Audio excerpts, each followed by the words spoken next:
By this stage, you've probably seen a lot of the Jag, and you've probably seen this in the background. Decided to go and get it sandblasted.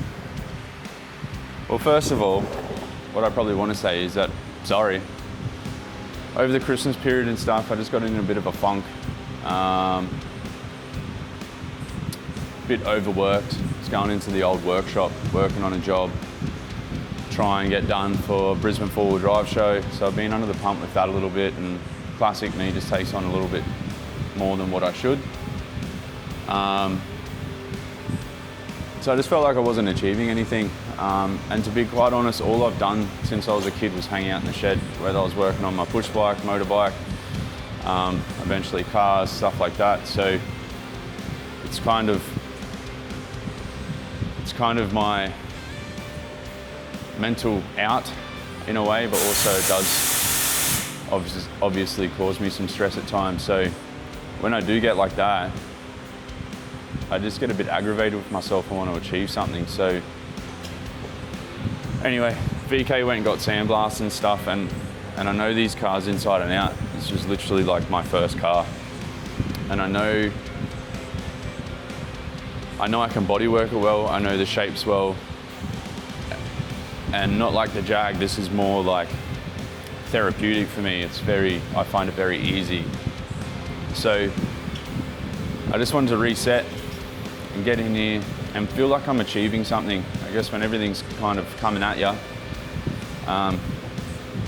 feel a little bit crippling at times. This isn't a sook or anything, I'm just basically saying how it is. So I just wanted to achieve something, so I got in here and I just put my headphones on. I didn't even have music most of the time. I just put my headphones in and just did what I love to do, and 3 days later, I'm out of my funk.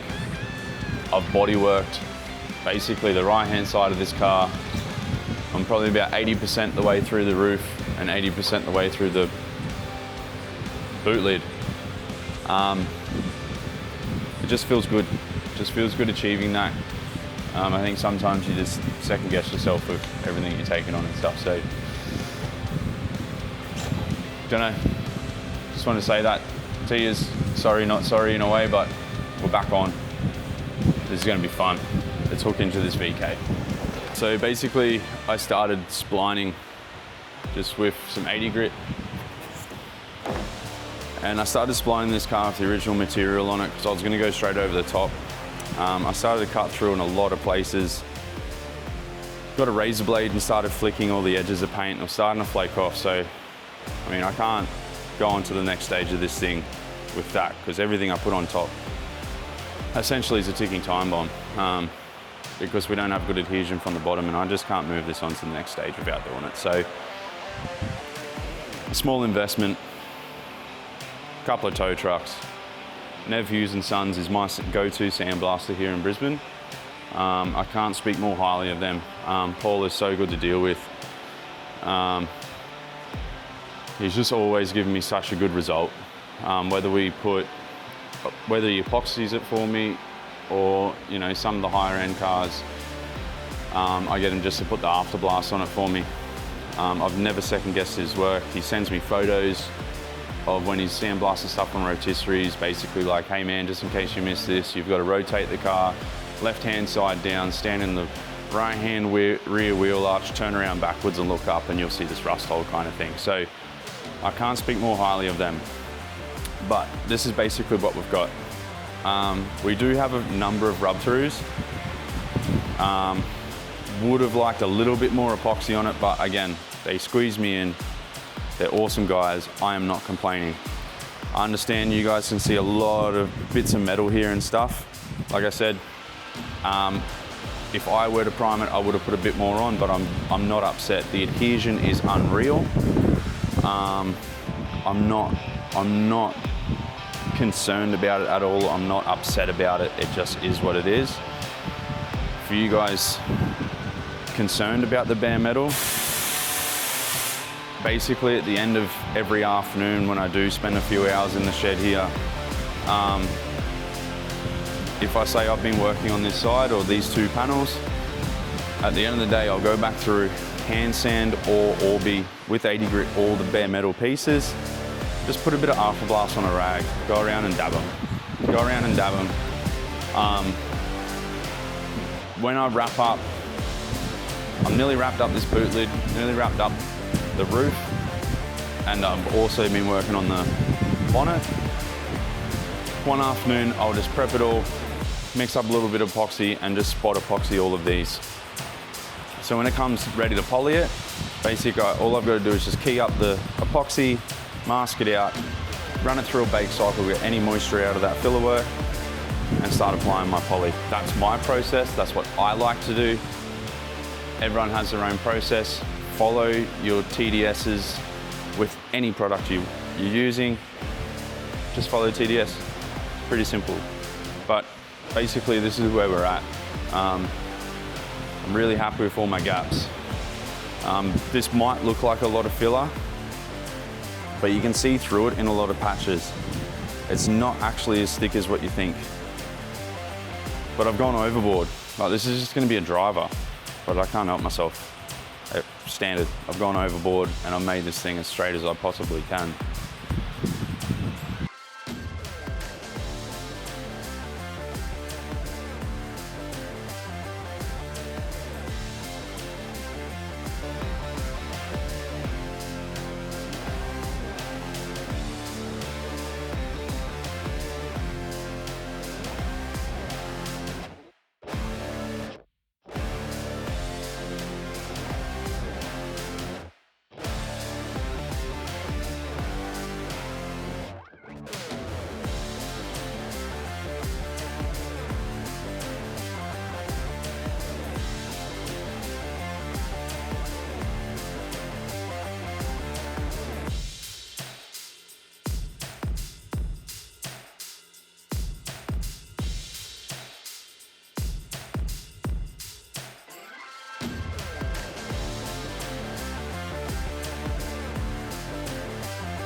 Just thought I'd explain something for you guys that are using the splines, for the people that have never seen it. So I've just done my first pull this way towards the front of the roof. I've done all my pulls this way, both sides. Now I'm going to run them this way and just check. So I checked it again with the spline, really happy with that. A little bit of shrinkage, but there's still enough material there and I'm really happy with it. So you could argue that this is now our next data point, data reference rail, whatever you want to call it, to check our pulls now from here to here going this way. So as in, because it's very unlikely it will be a single spline from here all the way over and you can just pull the whole thing at once. It's typically not going to be the case. So I think I used a number 7 or 8 through the center there. I also used an 8 on this way, going this way. So I'm just double checking with my splines now what this surface looks like this way. Now, I've got a number 3 here. And let's say we'll use a number 5. So we're checking the surface this way. Now if I'm trying to squeeze this spline down all the way onto that radius, it'll pick up the middle. And hopefully you can see that. So just through here, it picks up, right? Now, how do you know if you've got the right spline or not? Am I pushing the spline too hard to meet the radius over here? When realistically, this is one radius and it accelerates away. So this here would be a separate section, you could argue, right?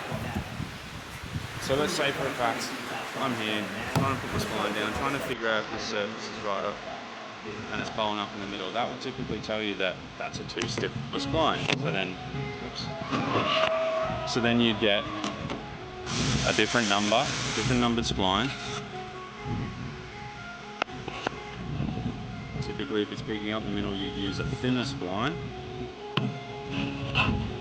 Again, still picking up in the center. Okay, that's telling me that I'm forcing this spline too much, when realistically my data points are probably here and here. Right? But how else can you check it? Pretty simple. You can roll your spline. Drop it on the surface. Just roll it like that. It feels really nice. Typically pretty good. You can do it this way, and it seesaws really nicely. Now I know for a fact right here is not perfect yet. So if we're seesawing it, boom, there's a flat spot right there. Just bottoms out. You can really feel it on the spline. Hopefully you can kind of see it. I've got the camera in the right spot, but it's flat right there. Bottoms out right there. So now if I check that with the spline, I come down,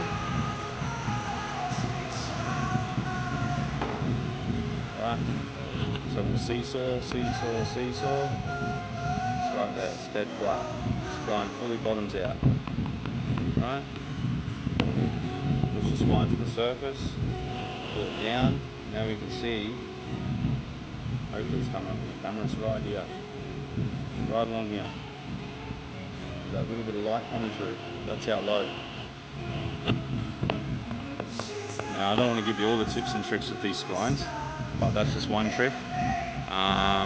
Really easy way of identifying if that surface is correct. It's got any wobbles in it. Because you could feel that 100 times and it'll feel good. But that's just a really, really simple way of figuring out if your wipes are good. Even if you've got an area like here where it looks like I maybe rubbed too much out of, it's perfectly fine.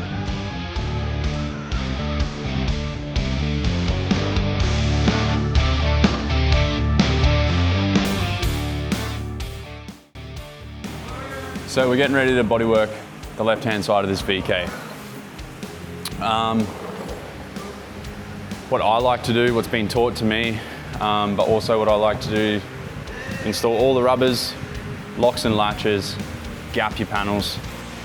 Now on this model Holden Commodore, we don't have any adjustment in the hinges basically unless it's with a massive hammer. These hinges are welded on and they've got pins through them, same as the hinge on the actual door. So basically to remove these doors you need like a little slide hammer tool. There's a bunch of different tools, but I've always found that this one's the best. This one's from Holdcom. I believe they're down in Victoria or South Australia. So it's essentially just a slide hammer. You unscrew this little pin, this little thing, smooth nut, I guess. Right, that goes through the pin of the door, do that back up, slide hammer it out. Really great tool guys, well done. Other companies might make these. I know my boss, when I was doing my apprenticeship, had one of these. It definitely wasn't as flash as this, maybe he made it himself.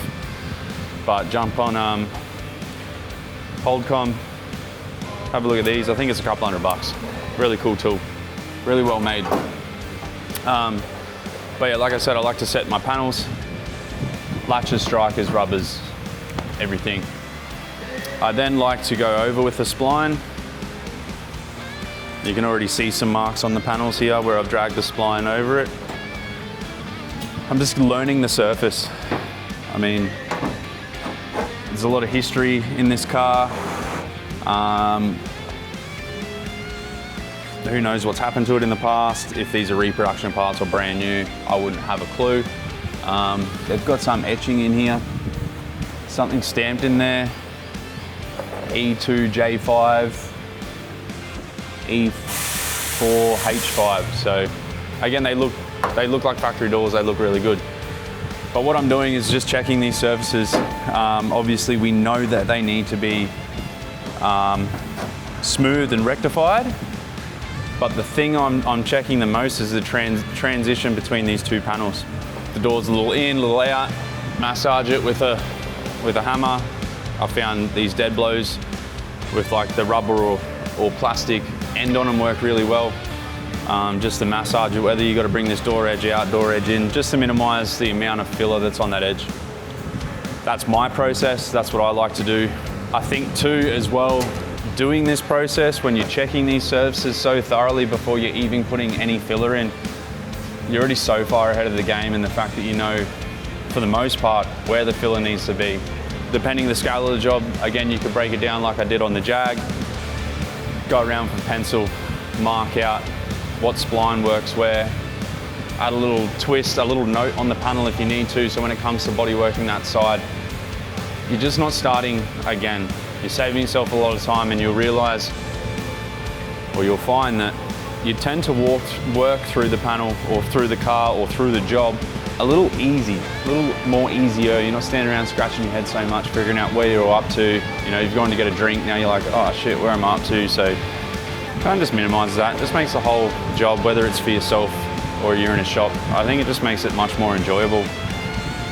It doesn't get to the end of the day and feel like you've just been chicken scratching around in one area all day, or it feels like you've been wiping and sanding but you haven't made any ground. So again, that's just what I like to do. I like to set it up, figure out what you're doing, and then from there I guess we'll figure out what panel we're going to correct first.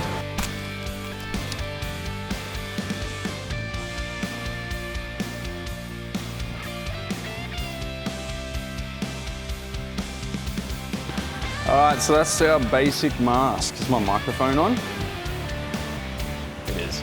So yeah, that's our basic mask. I've just lapped some tape up in here, mask them out. I'm also going to mask these out. I'm going to sand it first just to see right where the edge is, because I want to make sure I mask that right on that edge. This one for now, I've just gone above the line a little bit. Because again, once I sand it, it's going to show me that edge, that line. If I need to adjust my masking, I will. But as I was doing this, I had a thought and a little tip for you guys. So I'm just going to do this as an example. I have found when masking these long lines, I like to hold the tape with two hands. I like to keep the tape on the roll. It's not in my thumb or finger or anything, it's on the roll, and I like to hold the roll with two hands. Reason being is if I take off either hand, I can bend that tape. So you can like drive that tape. So that's why I feel whenever you're masking a long line, if you hold it with two hands and roll the tape over, you're more inclined to get, let's see how close I can get it to this, just for shits and giggles.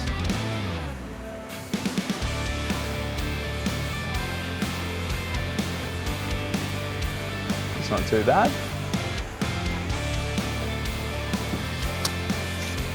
It's pretty close.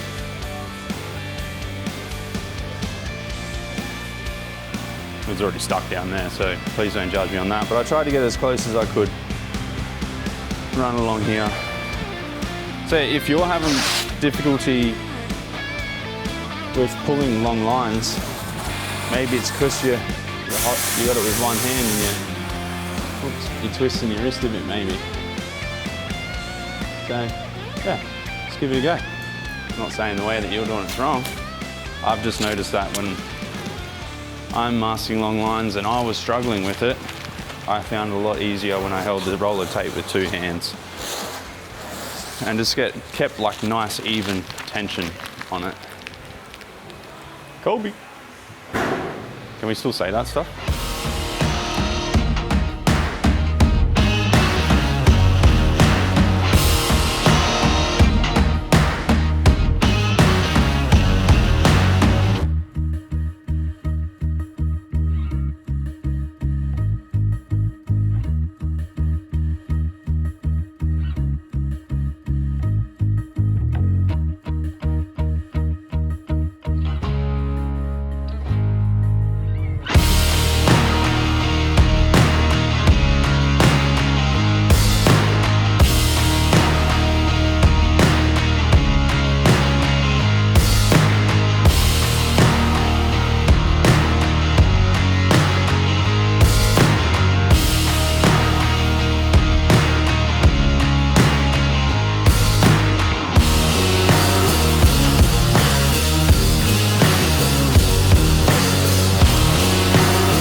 All right, Monday afternoon.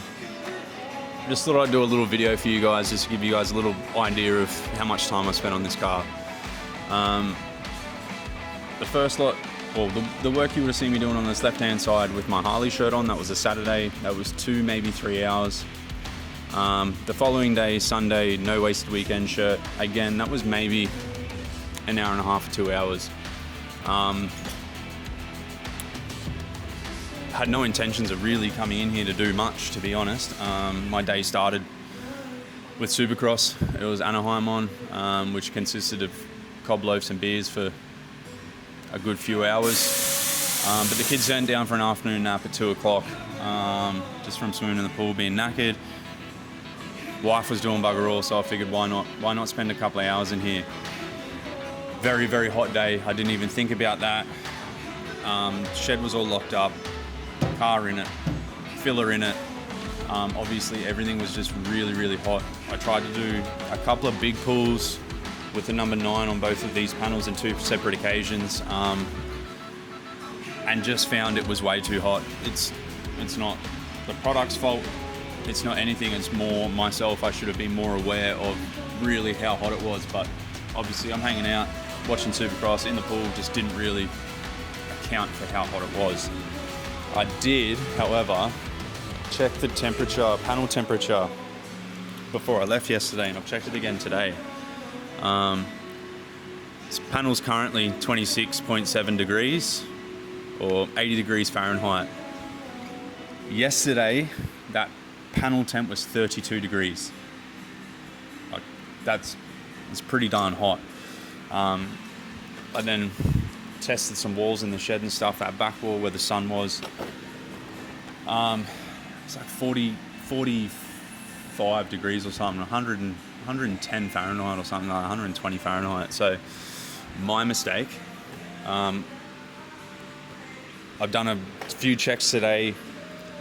The wipes weren't a total waste of time. Here was a bit average, but I've just been able to do a little spline wipe there. Excess, I filled in a few little, not pinholes, but it's just where the material was a bit dry. Wasn't quite happy with the surface. Done a wipe there, done a big number 9 there. I got a number 6 on that yesterday. I've done another pull there today. So I mean, all up, if you really break it down, that's maybe a day's work, day and a bit's work. We're making great ground through this thing. I've checked my spline through this way as well to see if I need to correct it, pulling it this way. It actually looks really, really good. So I'll double check that again tomorrow afternoon when I finish doing what I'm doing, and we'll keep moving forward. But I just want to give you guys a bit of an idea of how long it's taken, and yes, I've only really wiped and buzzed with a sander, but I know from the tools that I'm using, I know the filler's in the right spot. Like I said again, I've even double checked the spline this way of using a few different splines, and I really can't see anything, if not much, in it. So I'm pumped. Basically all I'm saying is these are marathons, not sprints. A couple of hours a day adds up to a lot at the end of the month, and it's the 2 hours that you didn't think, like I wanted to go sit on the couch, but the 2 hours that I did was worth it. I've done another couple of hours this afternoon, worth it. Just keep making progress. Just keep going. Get out in the shed, get into it. We've got a big year planned this year. We've got a 42-47 jail bar to build. I've got a 32 Tudor. I've got a Ford Courier here that I picked up with a really nice engine transmission in it for one of my projects. I'm not going to show you guys that yet. I'm going to keep that under wraps for later on in the year. Both of these cars need full chassis designs, laser cut, welded from independent front suspension, 4 links, probably air ride, full interior, paint and panel, lighting, everything. So if you're interested in that stuff, subscribe to our channel, hang tight, and we'll get to these projects.